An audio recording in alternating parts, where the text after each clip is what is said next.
সংক্ষেপে বলতেছি সবর কি। সবর বলা হয় তিন জিনিসকে। কয় জিনিসকে? ব্যাখ্যা নাই, অল্প কথায়। সবর হলো তিন জিনিস। এক, আসসাবরু আলা তাআহ, আল্লাহ তাআলার ইবাদত এবং বন্দিগির উপরে সবর করা। মানে পৃথিবীর যত কিছু হোক, দুনিয়া উল্টে যাক, আমি আল্লাহ তাআলার ইবাদত ছাড়ব না। এটা সবর, এটা ধৈর্য, এটা ধৈর্য। আমি সবর করব। প্রচন্ড শীত, কনকনে ঠান্ডা, আমি ফজরের নামাজ পড়বই, আমি মসজিদে যাবই, আমি যাব, আমি জামাত পড়বই।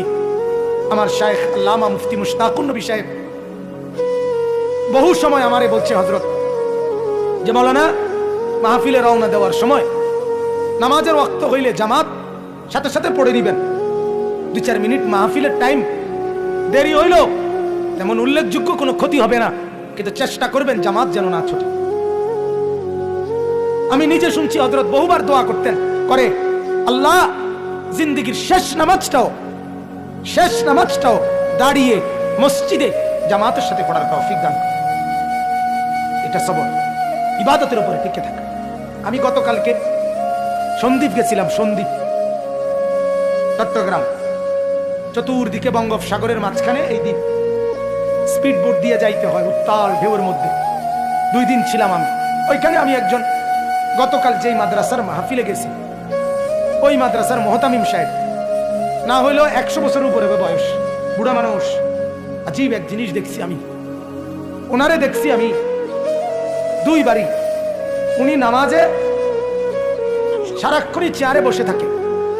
নামাজের টাইমে দেখলাম উনি দাঁড়াইছে, দাঁড়াইয়া নামাজ নিয়ত বানছে ইমাম সাহেবের পিছনে। মনে 4-5 মিনিট পরে বা 5-7 মিনিট পরে উনি বসে গেছে, নিচে মাটির বসছে আর কি, বসে বাকি নামাজ পড়ছে। আবার একটু পরে দাঁড়াইছে, আবার একটু পরে বসে গেছে। এমনি এমনি নামাজ শেষ। তখন আমি বয়ানে বললাম, আমার বুঝে আসছে আল্লাহর এই বান্দা আল্লাহকে বলছে, মাওলা, নামাজে দাঁড়ানো যে ফরজ, আমি আমার সাধ্যটুকু দিয়ে দাঁড়াইছি, আমি যখন আর পারছি না তখন তোমার জমিনে বসে গেছি। এই যে সবর, তাইলে আল্লাহর মদদ আসবে অচিরেই, আরে অজান্তেই আল্লাহর মদদ আসবে। আল্লাহ তাআলা বলেন, ইবাদতের মাধ্যমে সবর। পৃথিবী উল্টে যাবে, আমার বন্ধু কিছু, আমার ইবাদত ছুটবে না। গোটা পৃথিবী ল্যাংটা হোক, আমি ভিন নারী দেখব না। গোটা পৃথিবী সুদ খাক, আমি খাবো না। অর্থাৎ যেই কোনো